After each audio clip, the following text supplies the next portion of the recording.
everyone, welcome to Entry. Today, our Deepmani Bhardwaj would like to discuss how to crack IBPS PO 2020 in the first attempt. जी हाँ, आज हम discussion करने वाले हैं कि हम कैसे पहले ही अटेम्प्ट में IBPS PO को क्रैक कर लें। तो देखिए, IBPS PO का जो एग्जामिनेशन है वो हमेशा से ऐसा लगता है कि ये बहुत ही ज़्यादा डिफिकल्ट होगा, है ना।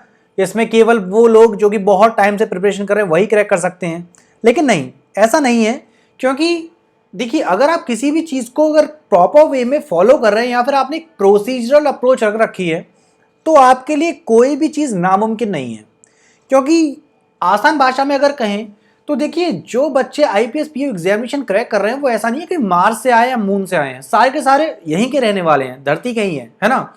तो हम क्या करेंगे, हम वो प्रोसीजर डिस्कस करेंगे जिससे आप पहली ही बार में इस एग्जामिनेशन को क्रैक कर लें।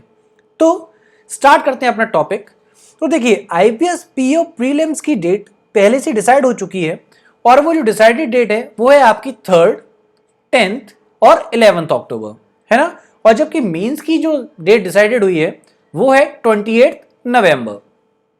तो जो भी सीरियस एस्पायरेंट्स हैं उन्हें अच्छे से पता है कि एग्जामिनेशन का लेवल क्या है, और एक बार जब आपको पता रहता है कि एग्जामिनेशन का लेवल है क्या, तो आप अच्छे से समझ सकते हैं कि मुझे बेस्ट टाइम ड्यूरेशन में क्या अपनी तरफ से एफर्ट्स लगाने हैं। मतलब मैं ये उन बच्चों के लिए बात कर रहा हूं जो बच्चे ऑलरेडी पहले से सीरियस है, उन्हें पता है कि लेवल क्या है कंपटीशन का।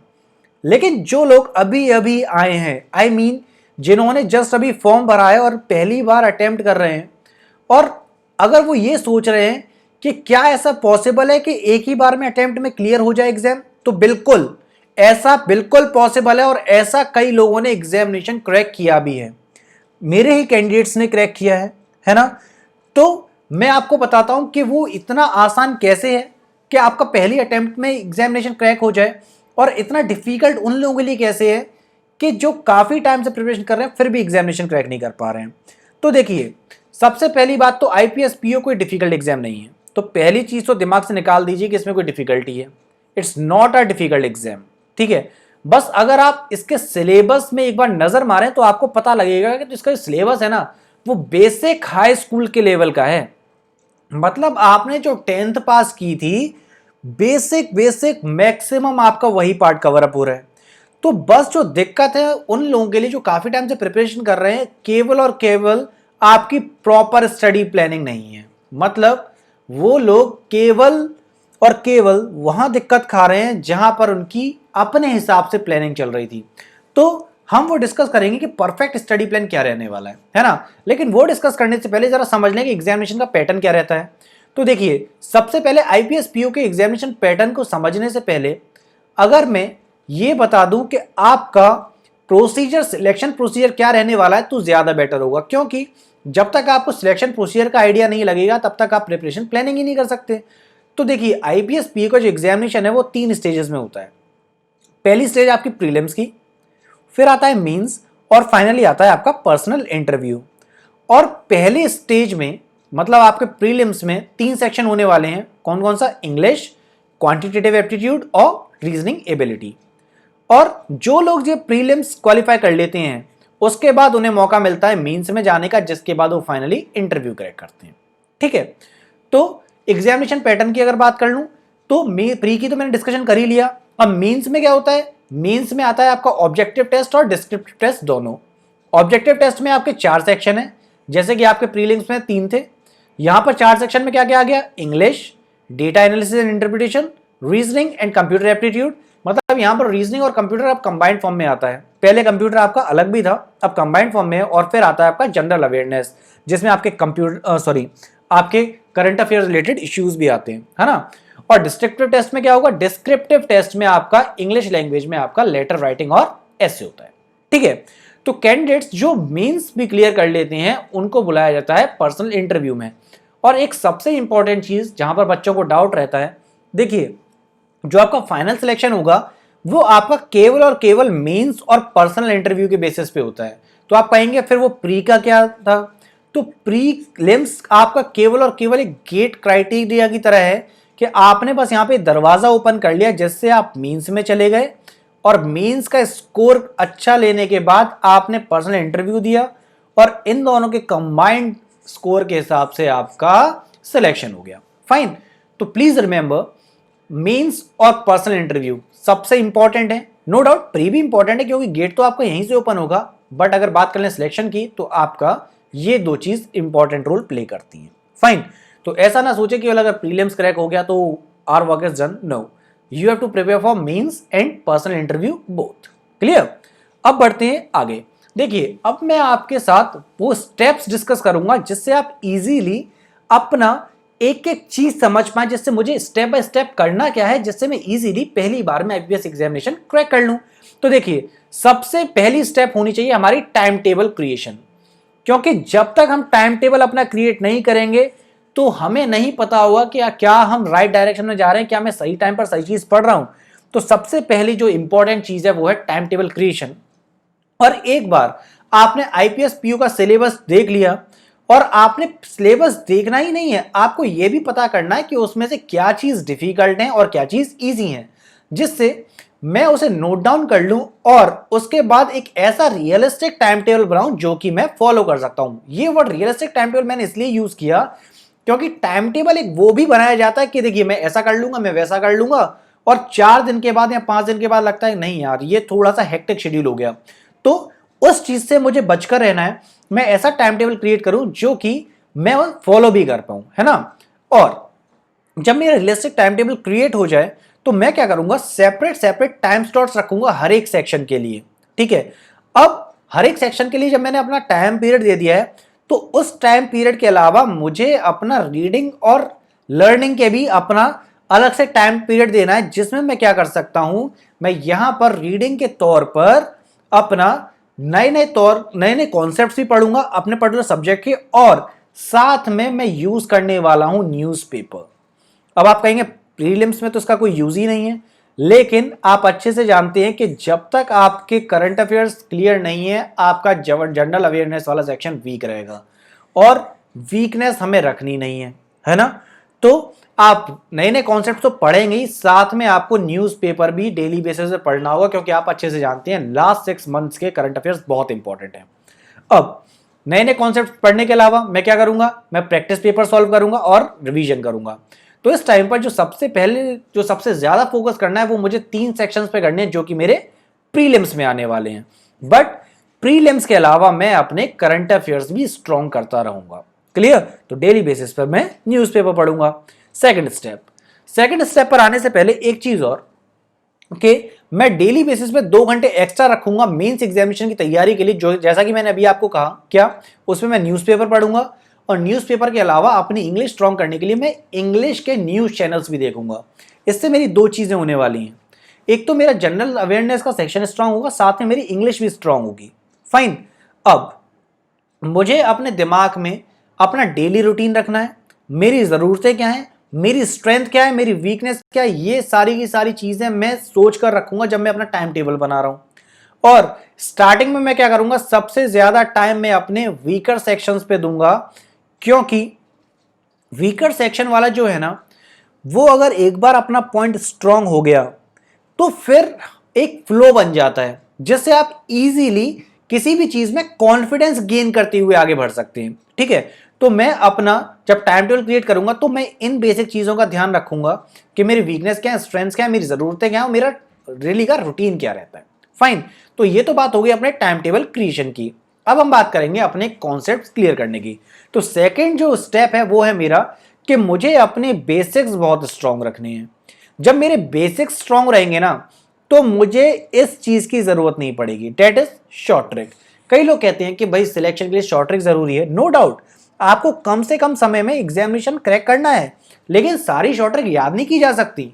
तो बेस्ट तरीका क्या होता है, जब आपके बेसिक्स क्लियर होंगे तो आप अपने आप समझ जाएंगे कि मैं कौन कौन सी स्टेप्स को मिस कर सकता हूं जिससे इजीली मेरा जल्द से जल्द आंसर आ जाए। तो सबसे बढ़िया क्या है, आप अपने बेसिक्स क्लियर रखेंगे हर एक टॉपिक के। अब जनरल अवेयरनेस हो गया, कंप्यूटर एप्टीट्यूड, इंग्लिश लैंग्वेज, ये सारे सेक्शंस जो हैं वो आपके इंपॉर्टेंटली मेमोराइजिंग वाले पार्ट के लिए हैं। मतलब क्या, यहां पर आपको रेक्टाफिकेशन टाइप करना है, बिकॉज देखो हर चीज आप समझ सकते हैं नो डाउट, लेकिन कुछ चीजों का रटाफिकेशन भी करना है, तो रटाफिकेशन वाला पार्ट आप स्टार्टिंग में रखें, वो ज्यादा बेटर है, इजंट इट। और रही बात क्वांटिटेटिव एप्टीट्यूड और रीजनिंग एबिलिटी की, तो यहां तो आप जितना ज्यादा से ज्यादा प्रैक्टिस कर सकें उतना ज्यादा अच्छा है। और यहां पर मैं आपको एक सजेशन दूंगा कि आप प्रीवियस ईयर के क्वेश्चन भी रखें, जिससे आपको आइडिया लग जाए कि किस टाइप के क्वेश्चन आते हैं। मैं जितना ज्यादा से ज्यादा प्रैक्टिस करूंगा नए नए टाइप के क्वेश्चन की, तो मैं उतना ही ज्यादा क्लियर रख पाऊंगा अपने आप को। एग्जामिनेशन में कोई क्वेश्चन आएगा तो मेरे लिए वो चीज नई नहीं होगी। क्लियर। अब मैं बात करूंगा थर्ड स्टेप की, डेवलप द रीडिंग हैबिट्स। आपको थोड़ा सा टाइम अपनी रीडिंग के लिए भी निकालना है, जो कि मैंने सबसे पहले स्टार्टिंग में ही कहा था। आप न्यूज़पेपर पढ़ें, आप मैगजीन्स पढ़ें, करंट अफेयर की, इंग्लिश ग्रामर की बुक्स पढ़ें, इवन नॉवेल्स भी पढ़ सकते हैं, आप इवन थ्योरी भी पढ़ सकते हैं मैथ्स की। लोग कहते हैं कि मैथ्स केवल सॉल्व करने के लिए, आप उसकी थ्योरी भी पढ़ें जिससे आपके कॉन्सेप्ट क्लियर हो जाएं। फॉर एग्जांपल मैं आपको बताता हूं, मैं आपसे कहूं कि आप इस फिगर का पेरीमीटर बताइए, तो आप कहेंगे सर ये अगर मैं इसे बी मान रहा हूं और ये एल मान रहा हूं तो इसका पेरीमीटर होगा 2 इंटू एल प्लस बी। ये आपने पता है क्यों कहा? ये आपने इसलिए कहा क्योंकि ये चीज आपने रट रखी थी, है ना। अब मैं आपसे कहूं कि चाहे कोई भी फिगर हो, आपसे कोई पेरीमीटर कह रहा है तो आप बस बाउंड्री को जोड़ दो। रेक्टेंगल है तो मैंने एल एल बी और बी, 2 एल थे 2 बी थे, तो क्या हो गया 2 इंटू एल प्लस बी बन गया। अब मैं रेक्टेंगल की बात कर लेता हूं, सॉरी स्क्वायर की चारों साइड ए हैं, तो मुझे रटने की जरूरत नहीं कि ये 4 इंटू साइड होगा। मुझे पता है पेरीमीटर का मतलब बस बाउंड्री का सम, ए प्लस ए प्लस ए प्लस ए, मतलब कितने हो गए 4 ए। तो देख रहे हैं आप, आपको अगर बेसिक कॉन्सेप्ट क्लियर है तो आप कुछ भी कर सकते हैं। फाइन, तो ये सब चीजें आपकी आएंगी प्रैक्टिस से। Clear. Improve your reading speed and make sure you understand what you read. ऐसा नहीं आप पढ़े जा रहे हैं और आपको पता ही नहीं कि आप पढ़ क्या रहे हैं। तो जहां पर भी डाउट हो आप अपनी डिक्शनरी रख सकते हैं साथ में, मतलब आपको क्लियर रखना है कि एग्जैक्टली लिखा क्या है, मुझे वो समझ में आ भी रहा है या नहीं, है ना। और साथ में नोट्स जरूर बनाइए, नोट्स बनाइए, इंपॉर्टेंट पॉइंट्स उन्हें हाईलाइट करिए, क्योंकि देखिए ऐसा एग्जामिनेशन टाइम पर लास्ट मोमेंट पर आपको इन सब चीजों की रिवीजन की जरूरत पड़ेगी। उस टाइम पर आप मोटी मोटी बुक्स नहीं पढ़ सकते हैं, तो जो भी आपको इंपॉर्टेंट लगता है उन्हें हाईलाइट कर लीजिए और नोट्स बना के रखिए, जिससे आप एग्जामिनेशन टाइम में उनका रिवीजन कर सकें, है ना। अब वो चाहे फॉर्मूले हों, स्टेप्स हो सकते हैं किसी क्वेश्चन को सॉल्व करने के लिए, इंपॉर्टेंट रूल्स हो सकते हैं, फैक्ट एंड अदर फिगर्स हो सकते हैं, तो ये सारी चीजें आप प्लीज नोट डाउन करें। Now step 4, memorise the important points. देखिए the various formulas, step to solve problems, rules and other important points and facts should be at your fingertips so that you don't have to think twice before attempting a question, and all this comes after practice only। क्या लिखा है यहां पर? ये कहना चाह रहे हैं कि देखिए चाहे कितने सारे फॉर्मूले हो, कोई भी चीज हो, वो सारी चीजें आपकी फिंगर टिप्स पर होनी चाहिए। फिंगर टिप्स पर कैसे? अगर मैं आपसे सीधे डायरेक्टली पूछ लूं कि 18 का स्क्वायर क्या है, तो मुझे सीधे इसका आंसर पता होना चाहिए। ये नहीं कि मैं यहां पर मल्टीप्लाई कर रहा हूं 18 क्रॉस 18 क्या है ना। ये तो एक बेसिक से एग्जांपल हो गया। इसके अलावा बहुत सारी चीजें हो सकती हैं, जैसे कि वो आपका फिजिक्स में भी हो सकता है, केमिस्ट्री में भी हो सकता है। फॉर एग्जाम्पल मैं फिजिक्स का एक क्वेश्चन ले लेता हूँ। फिजिक्स क्या, मैं यहाँ पर अब जब बैंकिंग की बात कर रहा हूँ तो यहाँ पर मैं कोई भी एग्जांपल ले सकता हूँ। फॉर एग्जांपल मैं रीजनिंग का कॉन्सेप्ट ले लेता हूँ। रीजनिंग में मैं सीधे अगर आपसे कहूँ कि एम की वैल्यू क्या है, एम की प्लेस वैल्यू क्या है, तो मैं ये नहीं कि ए का मतलब 1 है, बी का मतलब 2 है, सी का मतलब 3 है, वहां पर जा रहा हूँ। नहीं, मुझे सीधे पता होना चाहिए कि एम का मतलब होता है 13। और इन सब चीजों के लिए मैं अपने हिसाब से ट्रिक बना सकता हूँ, जैसे M stands for mid point, है ना। तो यहाँ पर टोटल लेटर्स होते हैं 26, तो 26 का मिड हो गया 13। तो यहाँ पर मेरी कुछ भी ट्रिक हो सकती है, कुछ भी, है ना। लेकिन ये सारी चीजें मेरे फिंगर टिप्स पर होनी चाहिए, जिससे एग्जामिनेशन में जब मैं बैठूं ना तो मुझे दोबारा से सोचना ना पड़े। सीधे मैंने देखा और मेरे दिमाग में आंसर आ जाना चाहिए कि ये पढ़ लो, इसका आंसर है। ठीक है, तो ये सब चीजें आपकी प्रैक्टिस से आएगी। जितना ज्यादा से ज्यादा प्रैक्टिस कर सकते हैं प्लीज उतना ज्यादा से ज्यादा प्रैक्टिस करें, और इन सब चीजों को एक बार आप मेमोराइज कर लें ढंग से, जिससे आपको एग्जामिनेशन टाइम में इन सब चीजों की टेंशन ना लेनी हो। Next, go through the examples, it is very important.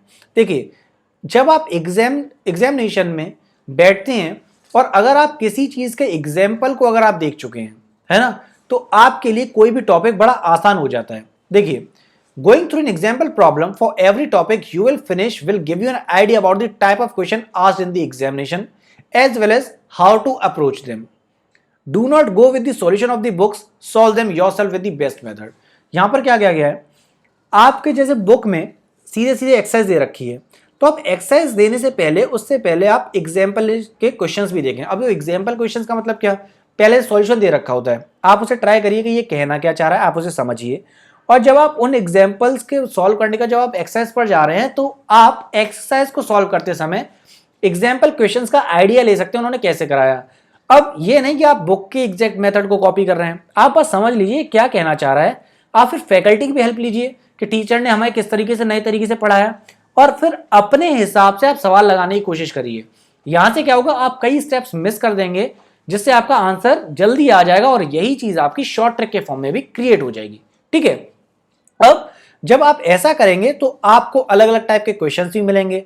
ठीक है, और आप इतना समझ पाएंगे अलग अलग टाइप के क्वेश्चन से कि कुछ क्वेश्चन तो ऐसे हैं जहां पे मुझे सॉल्व करने की जरूरत ही नहीं थी, बस मुझे कॉमन सेंस लगाना था और मेरा आंसर आ गया, है ना। इसके अलावा मुझे कहीं कहीं तो केवल और केवल डायरेक्टली फॉर्मूला लगाने से भी आंसर आ जाएगा।